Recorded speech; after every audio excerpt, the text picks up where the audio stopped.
I realized I still have my sunglasses on my head, and I realize I'm not going to need them today. So, different than my usual workout attire. Why? Because I was on my way to work. And my most beautiful beast, not making it.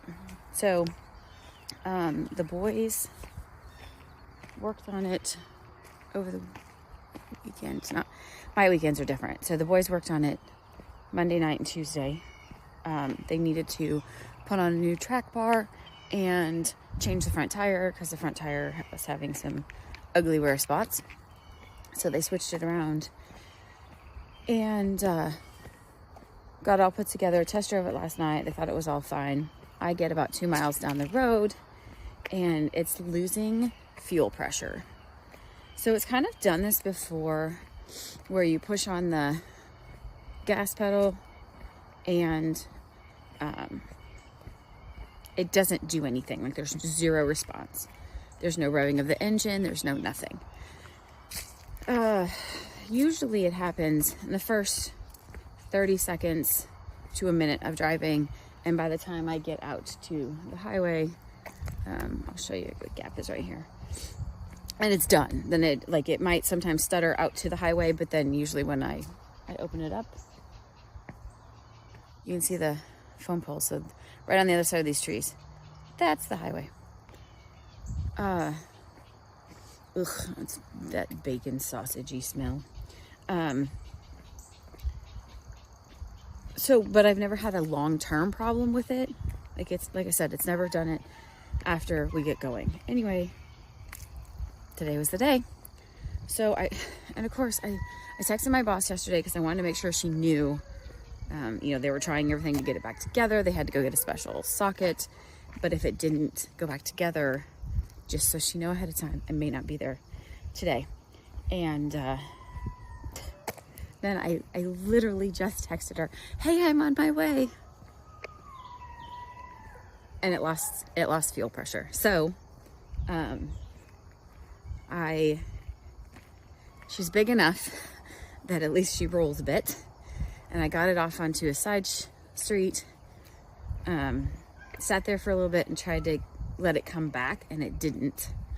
Then I shut it off and waited for a little bit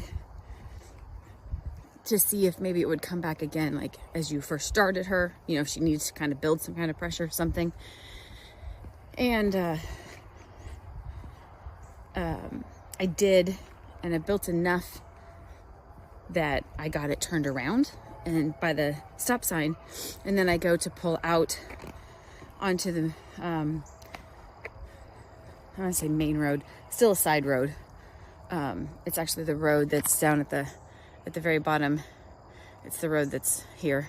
I was down here on a gravel road. I went to pull out on that hard top road, and she got out a little bit, and then it wouldn't work again.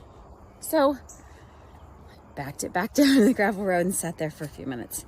So I probably sat there for 10 minutes on and off. I sat there for 10 minutes. I let it run for a little bit. I stopped it, and I completely let it, I'm gonna say cool down.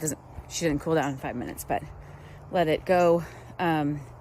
She's starting kind of rough. If you take a diesel to a shop, they're gonna charge you like $1,500 just to crack the hood to look at it at most places. And that is not money that I have right now. So, especially not with trying to get ready to pay for a well, hopefully this week. He said next couple weeks. And so that's 2 to 3 in my book. And it's already been 1.5 because it's Wednesday. So when the day gets rough, I guess you wear your work clothes and shoes out. And I was like, I might as well get my outdoor workout in. And then I will go sit in my shed. And luckily I have more work here that I can do, which makes my life happy. And so I'll get those done. So it's one of those, not the end of the world, but it still sucks. I've got a different vehicle it was fixing vehicle weekend. So like all of, if I have a picture, I'll put it in here. All four, well, we have like 8 vehicles at our house. Like 4 of them had their hoods up because they were changing oils on different ones. So they had all of them working all at the same time.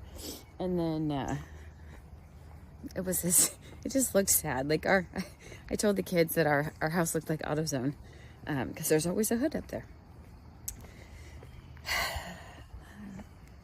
We're thankful that I made it home. Yay!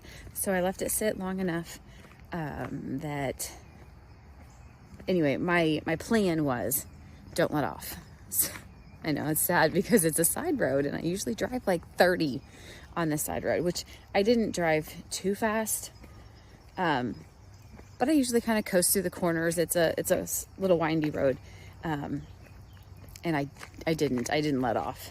So, and not 80, you guys. I just made sure that I had fuel flowing the entire time. And I made it all the way through and up the hill. Down at the bottom of this hill, I thought I was like, it didn't do it once. And then I was like, no. But again, be thankful that I'm back home. And I could have walked from where the truck was parked. But again, if I had to have her towed, I don't have a vehicle that can tow her. So you have to have her towed. I remember we had to have her towed from the state park in Dixon. It's been 5 years ago. She blew up. 6.0 diesels are famous for needing to be what's called bulletproofed. And of course mine wasn't when we bought it. I mean, we've had her for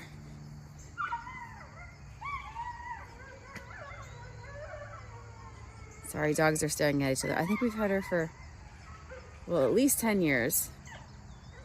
Because I believe, oh, we got a dog loose. All right, hold that thought. Sorry for the abrupt departure. Dog was out, which happens. Breaks a leash every once in a while. And I thought it was one of the pigs, but it was a dog. And so we got her back out where she belongs. We need to do a little bit of weed eating out here. We actually, instead of mowing this, when it gets to be, especially with this really tall Johnson grass, we will weed eat it so we can cut it at the base, and then we'll rake it and feed it to the pigs or the cows or somebody. Anyway, I decided I had enough walking here today, and I was going to finish my workout on what I call the front porch, which is my mat. And here's my weights.